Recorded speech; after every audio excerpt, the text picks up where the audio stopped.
And let's talk about the other opponent in that matchup. Washington High School Little Prexies, 13-1 last year. The one loss coming against Avonworth in the WIPIAL final, 8-0 in conference, and none of those wins seemed relatively close. Obviously, McGuffey kind of had a chance in the third quarter, but then kind of fumbled it away. Coach Mike Bosnick returns with 8 starters on offense, 7 on defense. And Jeremiah, I'll let you break the news for those who haven't heard it yet. Yeah, so coming to Washington this fall, I believe 3-star, almost 4-star recruit now, Andre Porter coming from Washington, D.C. area.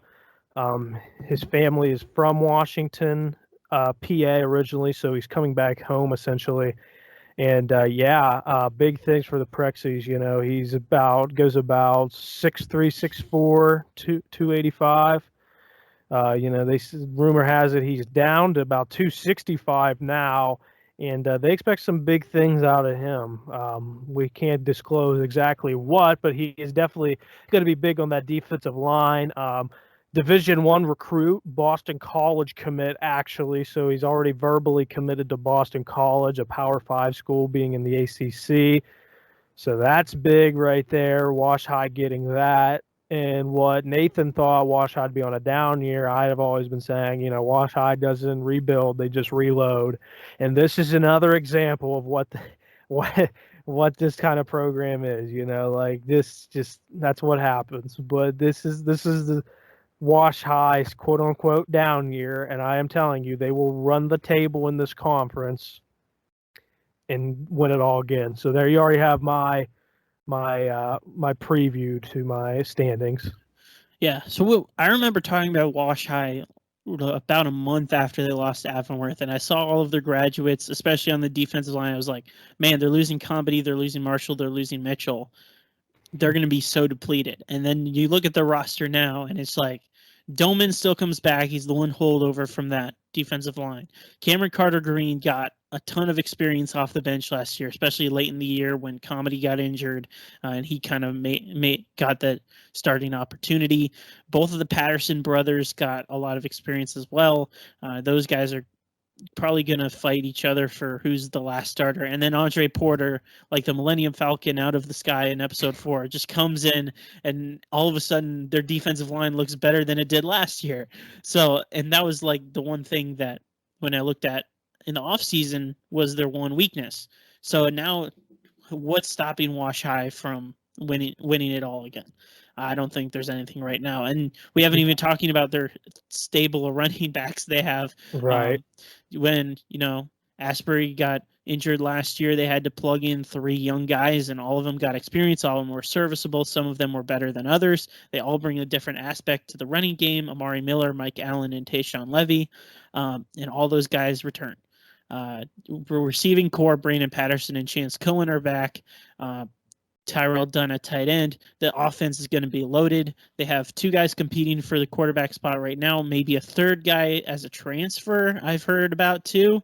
And we don't even know who that is yet. What if it's another 3-star? So Wash High is fully stocked and loaded for this season. It's going to be exciting to see them maybe in late November competing for another WIPIAL title. So I think it's fairly obvious how they replace all that experience and maybe look even stronger. Having a guy at quarterback who's not just a thrower is able to transform himself in the running game is going to be huge for them. Do you have any thoughts about that? Because I know Zach Swartz last year, I mean, he tried to be mobile, but he wasn't exactly effective at it. So is that something you're looking forward to seeing from them this year? Yeah, just as a whole, the one thing that Wash High has that other schools don't is Mike Bosnick as the head football coach. Man's an offensive mastermind, and not that other coaches in this conference or even coaches that we cover aren't, but especially Mike Bosnick, he really implements an offense to fit his players and his personnel he has, and he's going to do that again this year. And I'm sure he has something up his sleeve that we don't know about, just like any other year. So I don't know what to expect as far as what Wash High's offense is going to look like as far as that goes. But I have all the faith in the world in Mike Bosnick to go out. Just do what he does, and that's win football games. And defensively, obviously, we talked about the strength of is their defensive line, and their defensive backfield is bringing back a ton too. Linebacker wise, though, losing Isaiah Edwards, I think, could be the only real soft spot on that defense. They don't really have a true replacement right now. I'm not saying that they don't, but they don't have it right now as far as the roster goes. So that's something to look for. Obviously, the heart of that defense, that's a huge. I mean, Isaiah Edwards is huge for them, and it's a huge part that they need to be replaced. What are you seeing so far from that defense heading into the year?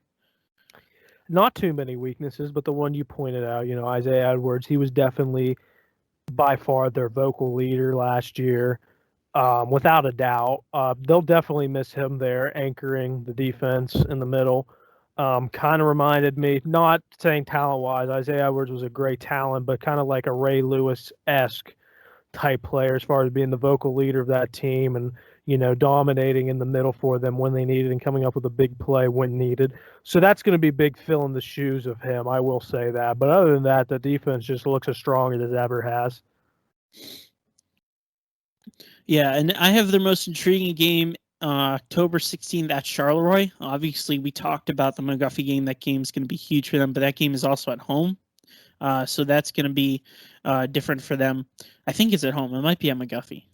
I should check that. I'm going to read off their away schedule here for a second. But as far as the schedule stacks up, it's not too difficult for them. I think if they're able to win that Trinity game, you could be looking at another undefeated season for sure. I think they'll be the favorites in that game anyway.